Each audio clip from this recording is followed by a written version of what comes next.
Hello everyone, मेरा नाम कविता तुलसियान है और इस वीडियो में मैं आपको उन चीज़ों के बारे में बताने वाली हूँ जो आपको रिलीज कर देनी चाहिए, which does not add value to your life. Why? Because इस तरह से समझिए कि आपका mind it is like your home, right? तो अगर आप घर में जो चीज़ें रखते हैं तो वो एक स्पेस ऑक्यूपाई करता है ना। वैसे ही जब आप माइंड में कुछ चीज़ों को रखते हैं, जैसे कि हम थॉट्स रखते हैं, कुछ मेमोरीज रखते हैं, कुछ विजुअल इमेजेस रखते हैं, हमारे बिलीव्स होते हैं, तो ये चीज़ें हमारे माइंड में इस एक स्पेस ऑक्यूपाई करता है। अब जब वो एक स्पेस है, ऑलरेडी वो ऑक्यूपाइड है, तो क्या वहाँ पर आप दूसरी चीज़ें रख सकते हैं? No, right? सो जो स्पेस आपने, इतनी वैल्यूएबल स्पेस आपने अपने माइंड में दे रखी है उन नेगेटिव मेमोरीज को, उन लिमिटिंग बिलीव्स को, उन नेगेटिव थॉट्स को, तो जब तक आप उसे रिलीज नहीं करेंगे तब तक आपको यूनिवर्स वहां पर कुछ नई पॉजिटिव हैप्पी चीजें नहीं ला करके दे पाएगा। बिकॉज यहाँ पर आपके वैक्यूम लॉ ऑफ प्रॉस्पेरिटी भी काम करता है, क्योंकि आप जब वहां पे एक जगह क्रिएट करते हो, आप वहां पर एक वैक्यूम क्रिएट करते हो, and we all know that universe does not love vacuum. वो वहां पर चीजें भरेगा, तो फिर अब वहां पर आप क्या कर सकते हो कि वहां पर यूनिवर्स आपको तैयार बैठा है और ऐसी चीजें देने के लिए जो आपकी लाइफ में वैल्यू ऐड करे, जो आपकी जिंदगी में happiness, abundance, success, wealth, prosperity, happy, harmonious relationship सब कुछ लेकर के आए जो आपको जिंदगी में चाहिए।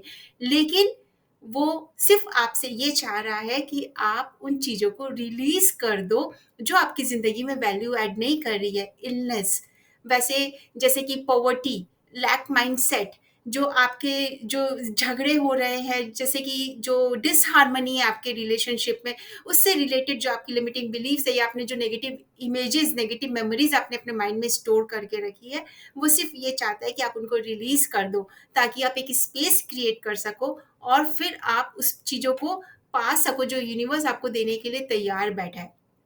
आपको मैं एक स्टोरी सुनाती हूँ तो आपको और ज़्यादा क्लैरिटी आएगी कि ये आपको क्यों करना चाहिए। So there was a little girl, Jenny. Now Jenny एक बार अपने बर्थडे के एक दिन पहले अपनी मॉम के साथ बाज़ार गई थी। वहाँ पर उसे एक प्लास्टिक की मोतियों की माला बहुत अच्छी लगी और उसने ज़िद कर ली कि मॉम मुझे ये चाहिए। मॉम ने उसे बर्थडे आने वाला था, उसे बर्थडे गिफ्ट के रूप में दिला दिया। Now Jenny used to love that pearl का जो फेक पर्ल की माला थी, उसे बहुत ज़्यादा पसंद थी। अब जेनी के फादर को ये अच्छा नहीं लगा। Now Jenny was very attached to her father. अब उसके डैड उसको हर रात को सोने के पहले स्टोरी सुनाया करते थे।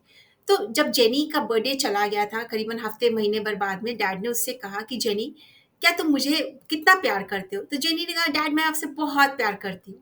तो डैड ने कहा, तो जेनी अगर मुझसे इतना प्यार करते हो तो अपनी ये माला मुझे दे दो। नाउ जेनी सेड कि डैड एक काम करो, मुझे मेरी डॉल भी बहुत पसंद है, आप मेरी डॉल ले लो, लेकिन ये माला मैं नहीं देना चाहती हूँ, ये मुझे बहुत प्रिय है। डैड ने कुछ नहीं कहा, उसे किस किया और अपने कमरे में सोने चले गए। थोड़े दिन बाद डैड ने उससे फिर वही प्रश्न किया कि तुम उसे कितना प्यार करती हो। फिर जेनी का वही जवाब था और डैड ने कहा कि क्या तुम मुझे अपनी ये पर्ल की माला दे पाओगी? जेनी ने फिर कहा कि डैड आप मुझे मेरा वो जो हॉर्स है, जो टॉय हॉर्स है, वो ले लो। डैड ने फिर कुछ नहीं कहा। Now the third time when dad asked, jenny gave him that pearl का necklace, right? What happened? Do you know what happened next? Dad ने उसी समय अपने पॉकेट में से एक पाउच निकाला और उसे जेनी के हाथों में दिया, और जेनी ने जब वो खोल कर देखा तो उसमें रियल पर्ल का नेकलेस था। Now what does this story teach us? कि वो जो डिवाइन फादर है, यूनिवर्सल फादर है, वो भी हमें इसी तरीके से रियल पर्ल्स, रियल डायमंड्स देने के लिए तैयार बैठा है।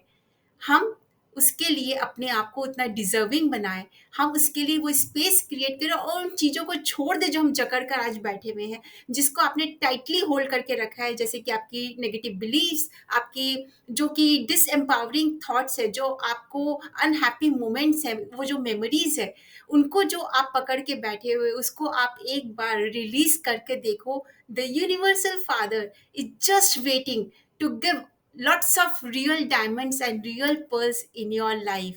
So, what are you waiting for?